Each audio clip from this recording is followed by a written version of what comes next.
The fuel injector right here for the Noid light. So we're looking for spark. So if I can figure out how to, I'm going to start the motor real quick and show it to you.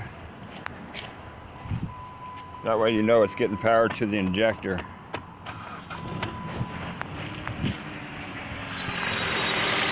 there's a spark in there.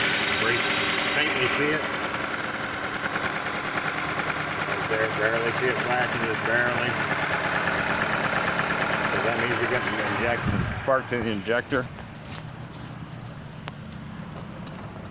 And the signal sent back. So that's good.